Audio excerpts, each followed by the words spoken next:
Beautiful. Thank you. Today's scripture reading is from the book of Genesis, again, chapter 16, verses 1 through 16. Give you a moment to turn there or to look it up on your phone. Again, that's Genesis chapter 16, verses 1 through 16. I'll be reading from the ESV. Now Sarah, Abram's wife, had borne him no children. She had a female Egyptian servant whose name was Hagar.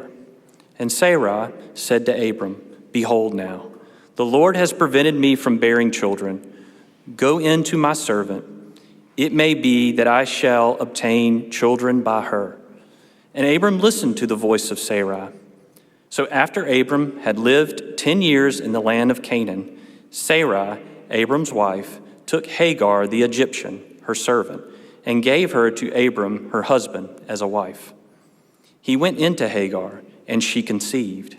And when she had saw that she had conceived, she looked with contempt on her mistress. And Sarah said to Abram, "May the wrong done to me be on you. I gave my servant to your embrace, and when she saw that she had conceived, she looked on me with contempt. May the Lord judge between you and me." But Abram said to Sarah, "Behold, your servant is in your power. Do to her as you please." Then Sarah dealt harshly with her, and she fled from her. The angel of the Lord found her by a spring of water in the wilderness, the spring on the way to Shur. And he said, "Hagar, servant of Sarai, where have you come from, and where are you going?" She said, "I am fleeing my mistress, Sarai." The angel of the Lord said to her, "Return to your mistress and submit to her." The angel of the Lord also said to her, "I will surely multiply your offspring so that they cannot be numbered for multitude." And the angel of the Lord said to her, "Behold, you are pregnant and shall bear a son. You shall call his name Ishmael, because the Lord has listened to your affliction. And he shall be a wild donkey of a man, his hand against everyone, and everyone's hand against him. And he shall dwell over against all his kinsmen." So she called the name of the Lord who spoke to her, "You are a God of seeing." For she said, "Truly here I have seen him who looks after me." Therefore the well was called Bir Lahairoi. It lies between Kadesh and Bered. And Hagar bore Abram a son. And Abram called the name of his son, whom Hagar bore, Ishmael. Abram was 86 years old when Hagar bore Ishmael to Abram. Amen. On a YouTube video, astronomer Dr. Peter Edwards explains the majesty of the universe. This is what he says: "You will never, ever get your head around how big the universe is. It is just enormous. There is no way, I think, that the human mind can comprehend the true immensity of the universe. We are happy with the size of an elephant or the size of a tree or maybe even the size of a cathedral. But if we go beyond that, our brains just start to run out of gas. We pointed the Hubble telescope at what appeared to be a very ordinary patch of the night sky. If you imagine holding up your finger with a grain of sand on it and looking at the patch of sky that the grain of sand blocks out, that's the field that the Hubble telescope zoomed into. What the telescope saw was incredible. There are 10,000 galaxies in a patch of sky the size of a grain of sand held at arm's length. If this tiny patch of sky is like every other, then we can calculate how many galaxies are out there. The visible universe contains around 100 billion galaxies. Each one of those galaxies contains around about something like 10 million stars.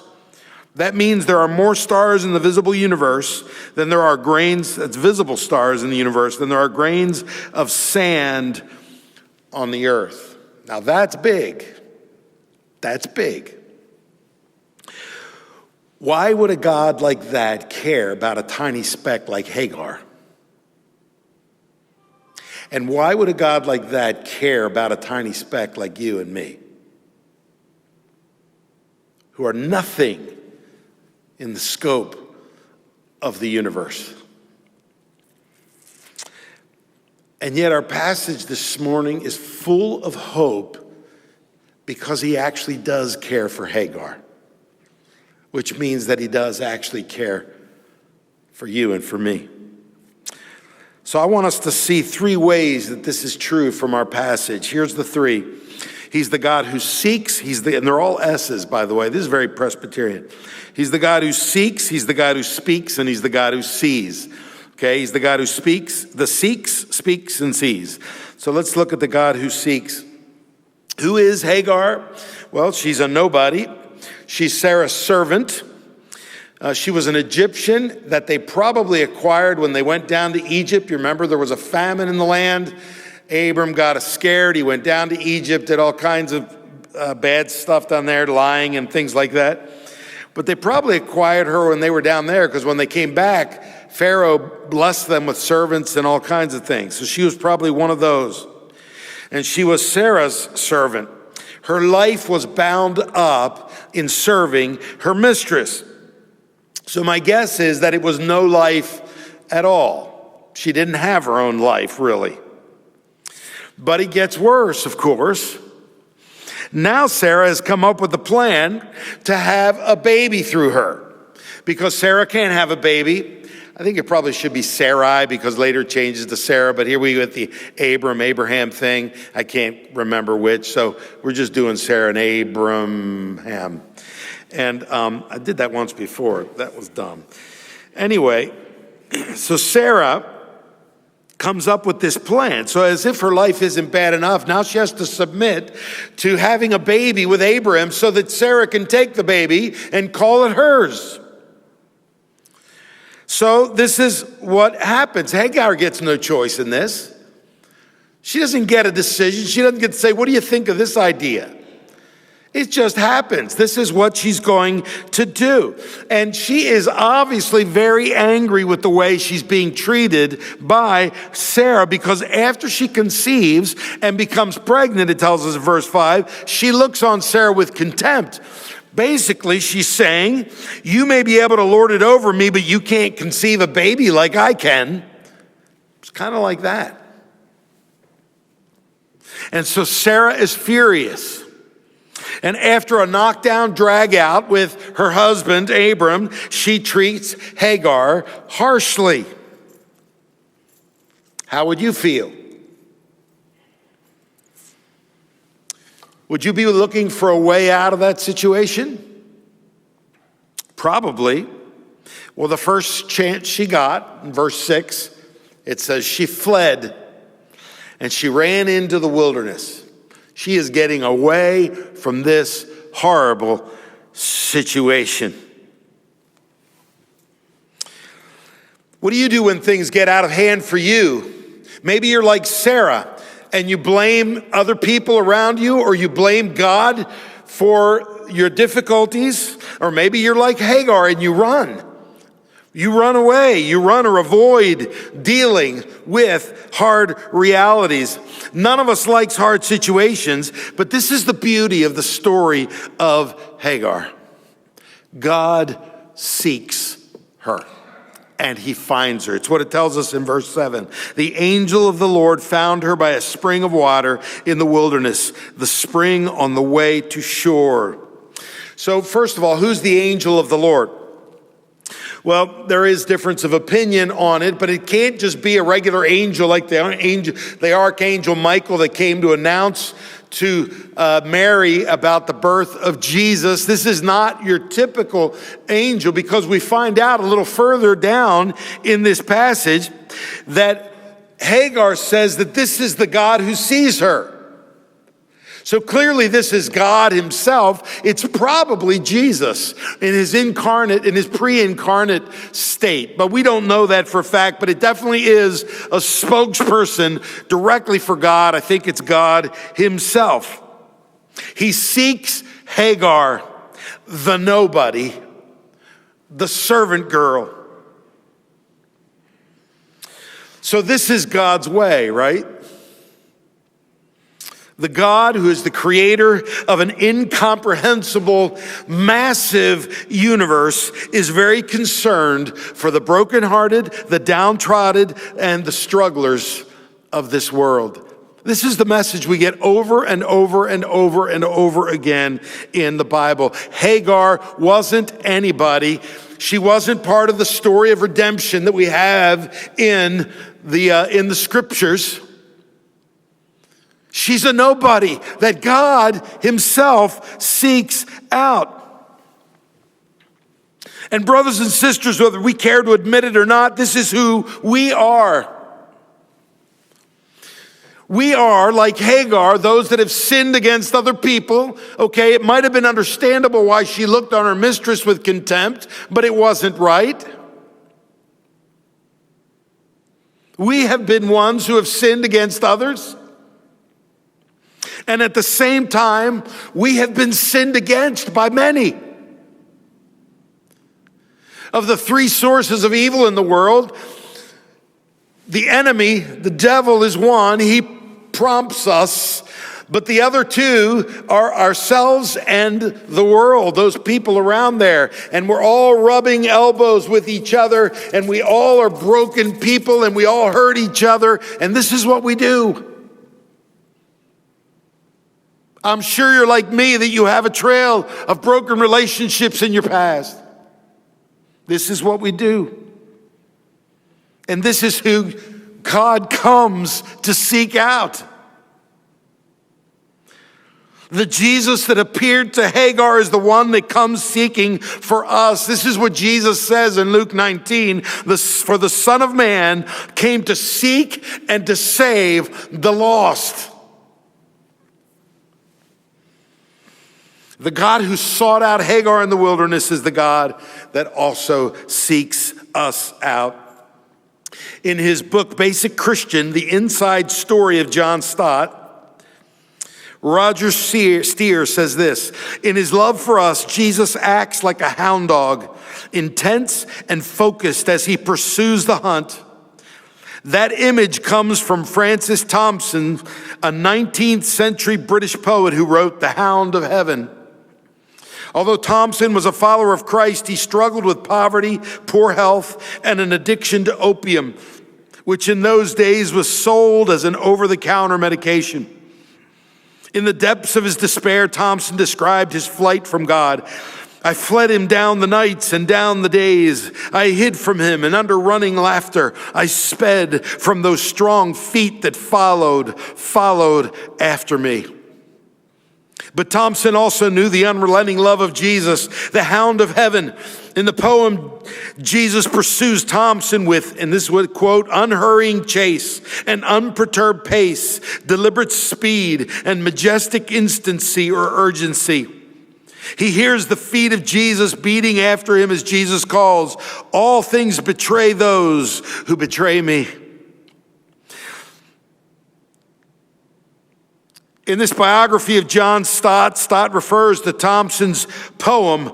According to Stott, he owes his faith in Christ not to his parents or teachers or even his own decision, but to Jesus, the Hound of Heaven. Stott writes, my faith is due to Jesus Christ himself, who pursues me relentlessly, even when I was running away from him in order to go my own way. And if it were not for the gracious pursuit of the Hound of Heaven, I would today be on the scrap heap of wasted and discarded lives. He's much more interested in pursuing us than we are in being found. But when the heat gets to be too much, is what he does. He turns up the heat. We turn to him and we run to him. Maybe this is the day you'll give up running. And you'll turn to the Hound of Heaven, the one that is seeking you and pursuing you. Number two, he's the God who speaks. Verse 8, and he said, Hagar, servant of Sarai, where have you come from and where are you going? And she said, I'm fleeing from my mistress Sarah. Do you realize this is the only time in ancient Near Eastern literature where a deity calls a woman by her name? He actually calls her by her name.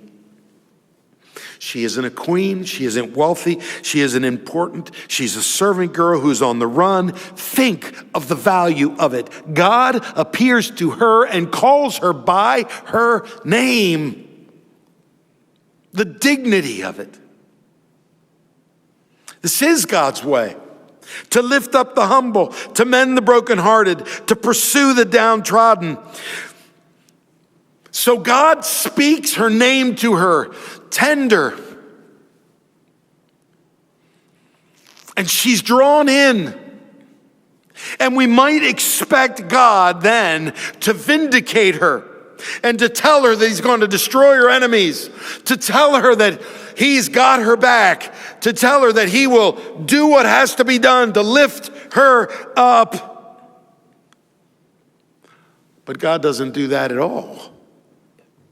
He doesn't do that at all. He doesn't treat her as a victim. Brothers and sisters, you and I tend to live in victim world. We say things like, well, they just don't understand my situation, or which in reality means no one has it as bad as I do. Or any number of victim kinds of responses of feeling sorry for ourselves. This is where we live. We tend to live in that world of feeling sorry for ourselves. We lick our wounds and act as if the whole world is against us, and we long for everyone out there to feel sorry for us. But that's not at all what God does here. So Hagar was a victim, yes. She didn't ask to be pregnant. She didn't ask to be mistreated. But God doesn't feel sorry for her. What does he say in verse 9? Then the angel of the Lord said to her, return to your mistress and submit to her. What? That's outrageous. Doesn't she have a right to get away from the people that are mistreating her? Doesn't she have a right to fight back? Doesn't she have a right to do all these things? What kind of instructions are these? Do we understand God's ways? Obviously not. Because that's not what we would have said to this person. See, God usually asks us to do the hard thing. That's what he usually asks us to do. That's what the Christian life is about. It's a continual dying to ourselves, dying to the way we think it should happen, and following the way he says it should happen. And it's almost always counterintuitive. Almost always. Why would she go back to live with Abram and Sarah when she had been able to escape? Well, it turns out she is part of the promise of Abraham, because we get all this business in this passage about her son being born, Ishmael being born, and being the father of many, many, many, many descendants, which would be in the line of Abram as well. This would be a fulfillment of the prophecy that his descendants would be as numerous as the stars in the sky and as the sand on the seashore. This is part of that promise. God says it to her in verse 10. The angel of the Lord also said to her, I will surely multiply your offspring so that they cannot be numbered for multitude.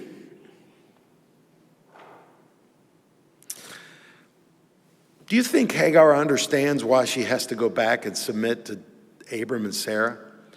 Okay, what is she going back to? She's going back to what in her mind is Sarah's going to take her baby away. It won't be hers. It'll be counted as Sarah's baby. She's going back to mistreatment. She's going back to who knows what for escaping. She doesn't know what she's going back to. Does she understand why she should go back? Not at all. But since God has pursued her and has spoken to her and given her such dignity, she is willing to trust him. See, that's what it comes down to, brothers and sisters. Are we willing to trust him even when we don't understand it? Do we have to know everything? If we did, we would be God. Do we understand why God asks us to do what he asks us to do? No, not usually. It's all counterintuitive, but we play along with our cultural narrative and do what feels right. This is how we live. I look back on my life and I see the way that God has worked in ways that I've not really understood at all.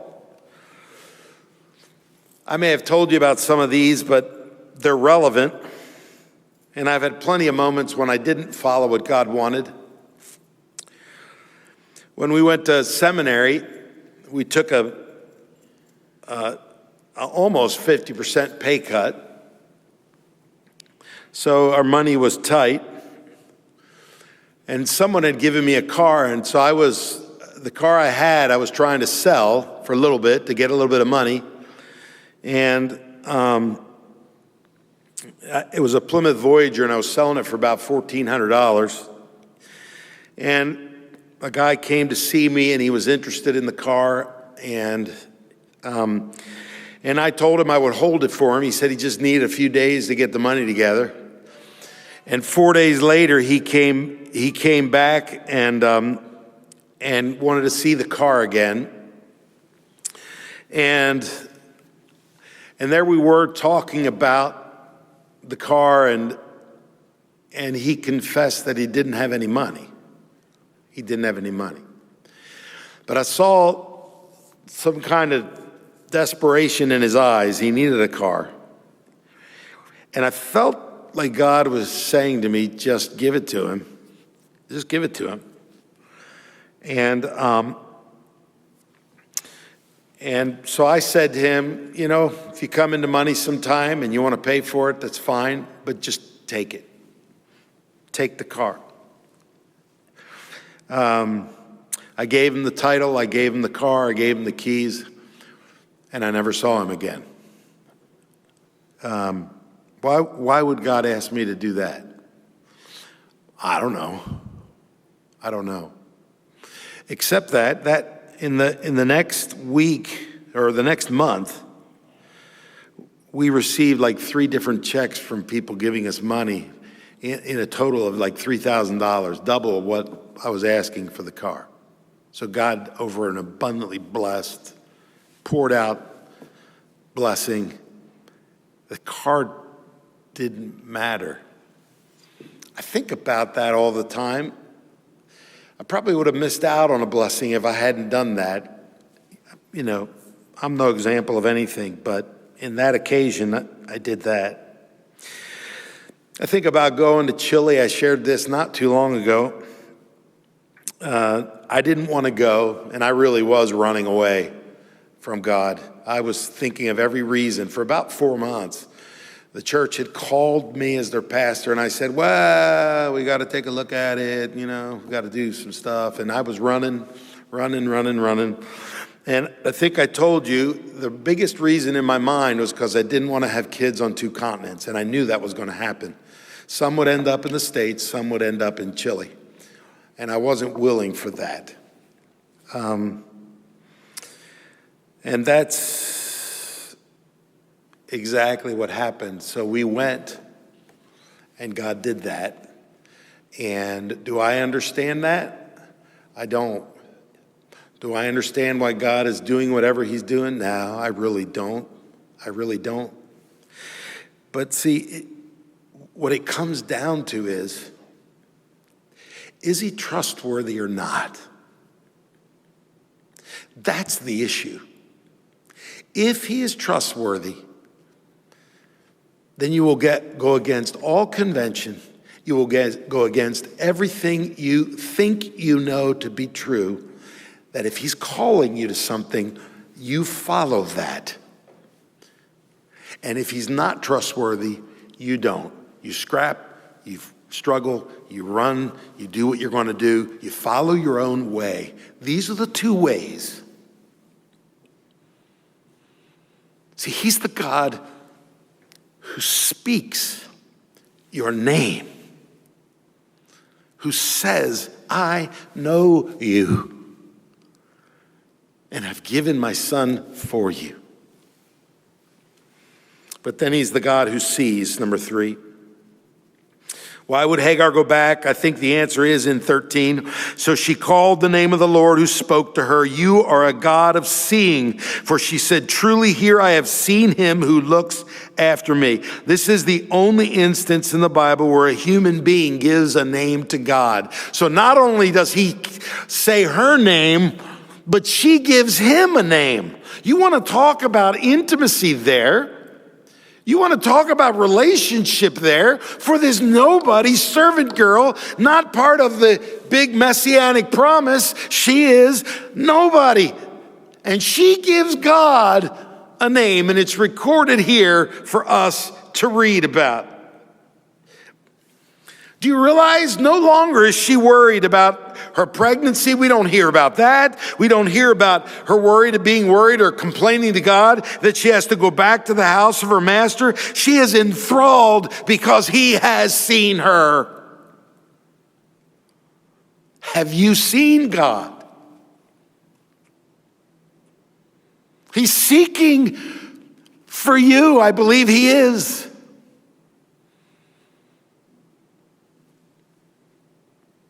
In other words, she's enthralled by his tender, loving care for her. See, this is the reality of our God. Yes, he calls us to hardship. Yes, he calls us to die to ourselves. Yes, he calls us to follow him through some valleys and to places that we don't want to go. But why wouldn't we? He's the God who sees us. Whether you feel it or you don't feel it, he sees us. He knows everything about us. All of the ways we have wandered from him and ended up in the wilderness like Hagar. And we have wandered. We have run. We have gone to great lengths to avoid him if we could. But even there, he's been the hound of heaven that continually pursues us and draws us back. He's spoken to us and asked us to do some difficult things. But he's spoken to us using our name because he knows us intimately. This is the psalmist saying this. Oh Lord, you have searched me and you know me. You know when I sit and when I rise. You perceive my thoughts from afar. You discern my going out and my lying down. You are familiar with all my ways. Before a word is on my tongue, you know it completely, O Lord. You hem me in behind and before. You have laid your hand upon me. Such knowledge is too wonderful for me, too lofty for me to attain. Where can I go from your spirit? Where can I flee from your presence? If I go up to the heavens, you are there. If I make my bed in the depths, you are there. If I rise on the wings of the dawn, if I settle on the far side of the sea, even there your hand will guide me. Your right hand will hold me fast.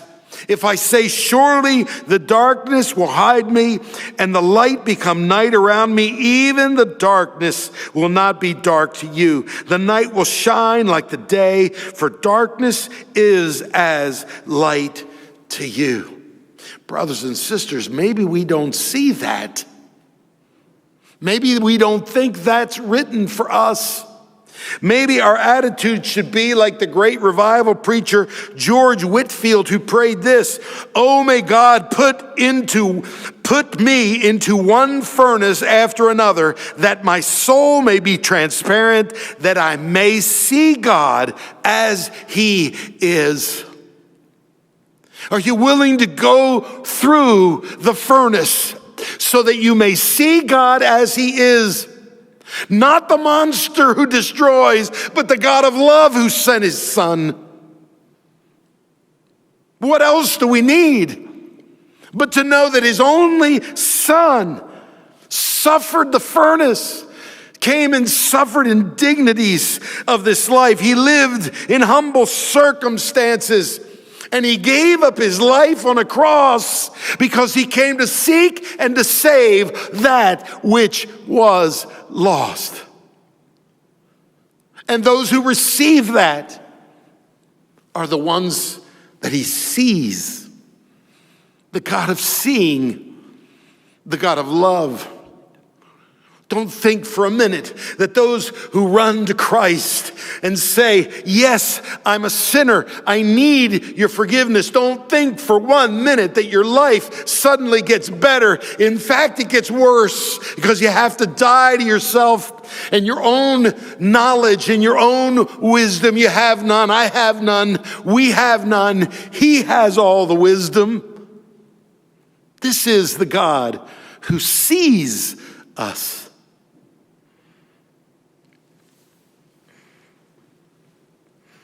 One of the most prolific songwriters in the history of Christianity was Fannie Crosby. She was blinded at birth at 6 weeks of age by a medical error, but she could still visualize the beauty of Christ better than most of us do. Many of her hymns talk about how she sees God. Like, for instance, verse 2 of Blessed Assurance, perfect submission, perfect delight, visions of rapture now burst on my sight. Or verse 3, watching and waiting, looking above. Or in her hymn, near the cross I'll watch and wait, hoping, trusting ever, till I reach the golden strand just beyond the river. Or to God be the glory, but purer and higher and greater will be our wonder, our transport, when Jesus we see. Have you seen Jesus, the one who calls to you and says, come to me and rest? Does it have to be your way? It can never be your way. It has to be his way. And he won't pamper us. He'll put us through the furnace so that we come out shining like the sun, and our faith becomes more valuable than gold, as James tells us.